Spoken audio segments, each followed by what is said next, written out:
dropping in at a home race, I've seen Greg do it. It's insane. I don't know how you deal with the pressure.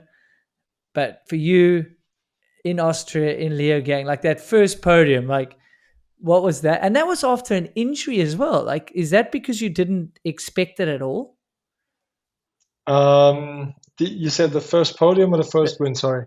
yeah, the first podium was just after an injury or something, like three Yeah, I think weeks it off. If I was. got that right. I think it was like three and a half weeks after broken elbow. Yeah, like it wasn't a massive fracture. It was like the end of the elbow was broken off. But I was super lucky. It healed super quick, and I just went there to have fun. And I think yeah, it it worked definitely. And since then, I know how to race. You have been quoted as having fun and all that, but there's got to be tough times during a race weekend, or challenging times, or pressure, or nervousness. Like just having fun. I mean, can you dig into that a little bit? How do you deal with it when you're not Um, having fun, or you're like, holy shit, like I want to do well at home. I know I can do well, but that doesn't always feel fun. I would think. I think Leogang is a good example maybe because every time I go there for the World Cup, there's like huge pressure on me because everybody I meet there is just like, oh, you're gonna win this weekend like it was this year or last year. Maybe this is gonna be your first top 10. The year before it was like top 20 for sure. Just people gonna put pressure on you like nobody else. And I sometimes I struggle that I just don't have fun on days like this when it's getting too much for me. And when I realize it, I think I started to realize it earlier now. When I don't have fun, I just go back up to the next run. And when I'm in the start hard, I just tell myself, okay, this is gonna be just for fun lap now. Don't push too hard. Just do whatever you want to do. Maybe I don't know, just shroud the corner or do something stupid in front of our camera guy. I don't know. Um, and I think I just get into a different mindset again. And most of the times I also do like the fastest lap till then because the fun comes back and you start to ride free and you don't actually realize it. Just when you finish your run, you're like, oh, this is it. I'm back. I'm just having fun again. And that's how I need to ride my bike and not think about, I don't know, could this be the next podium today? It's just, yeah, ride free. So it puts you back in the present, but it's interesting that you consciously have to go, okay, well, I'm going to do a fun lap. People go, well, isn't riding a bike as a pro fun? But it's certainly not that fun when Not you're all the worried time. about lines or your speed, or you know you've got the speed, but now you got to deliver it, but that's in 2 days' time. So that's super interesting that you'll go, okay, let's just consciously have a fun lap, not worry about lines and things like that, and just kind of like hop around and get the flow right, and then the speed sort of follows. I think I also need some support from outside, like Milway, for example. Sometimes when I stop, I do stop quite a lot on the track to watch and push back up. And when I stop and I see Pierron coming by or someone, they just look like the fastest human on this planet. It just drops my mental game down pretty low. And then Milway comes up and tells me, dude, you just rode that section faster than everybody else. And I was like, I thought I'm way slower than everybody else. But yeah, it looks faster from outside than it feels sometimes, and that's when it's perfect, I guess. But yeah, I think I need a field of people around me which support me with just good vibes. So now, even this past year, if you stopped on track, you could easily psych yourself out, because I understand that a lot. You know, from stopping, the speed is ridiculous, but you're a podium guy, you're a race winner, so you've got to be damn well close to that speed. Um, but it's so tough to watch and like picture that you're going that fast.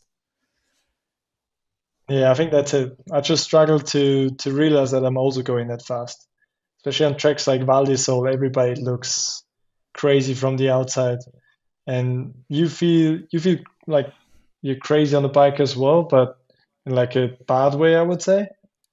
So it feels like you hit every hole and you're just going slow, and then you see everybody else that looks fast. So I think it's hard to realize that you actually go fast on this track.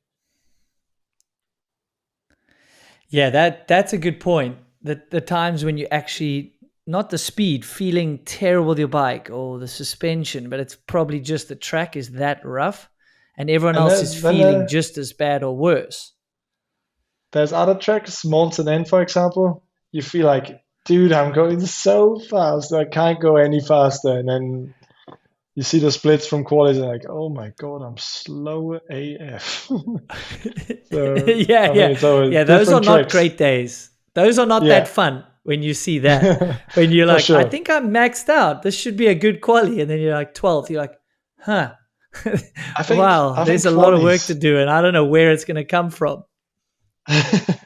Yeah, and I think qualies is a big one for me. I don't enjoy qualies too much because I can't ride free. I'm just a bit like, hold it back.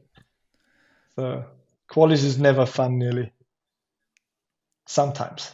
I mean, you qualified fastest at Lenzerheide or something. So is that just like a big confidence booster when you think, oh, I don't know if that run was that good, but now my pace is clearly there. I mean, when I came to Lenzerheide, I wanted to be in the top 10 for finals. Then I won qualies. I mean, that was pretty sick. But it also put too much pressure on me, and then I screwed it. Yeah, you said you had one of the biggest crashes you've ever had, probably. That was final. Semis, you did well. You dropped a chain and still like performed, and that was the first time doing that new format as well. So these things will happen, I Yeah, guess. First time qualifying that well, you know. yeah, I think it's funny. I worked with my mental coach quite a lot on the winter because I qualified first in Val di Sol the year before, which was the last race. And the finals day was the gnarliest day ever for me. I woke up, I nearly started crying because I was like, today could be the day, or I could throw everything away and just yeah. I was a crybaby on that day. And I was just thinking about being the last guy down, and I was so scared, couldn't do my warm up, did so many mistakes on just the process to race run. And then I worked a lot on my mental game for something like this for 23.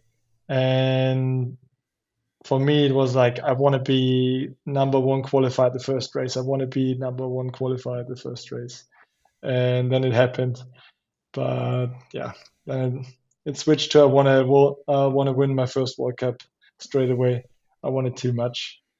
And I should have been happy with P1 in qualies. So that work in the off season, what does that look like? I'm hearing a little bit like you deciding you want to be there versus when you are there, like, oh, it's so scary, it's uncomfortable, it's something new. I mean, for listeners at home, it's so eerily quiet at the top. You know, maybe the last five riders, and I imagine you the last rider. There's no one at the top. The fans have basically all moved down. Just you, your mechanic, and some random timers and commissaires. Yeah. Yeah, I couldn't really handle it last year, but 23 this year was nearly like I want to have this. Every time I didn't qualify well and I was in a pack where I didn't know like who's in front of me, everything is moving so fast because the times are way tighter and everything. I was struggling a bit when I did Baden qualies, and I always wanted to be last man down the hill now. I think this changed big time because now I know how it is, and now I just want to be that guy. And winning a World Cup as the last man down the hill must be unreal as well. So that's maybe a goal for the future.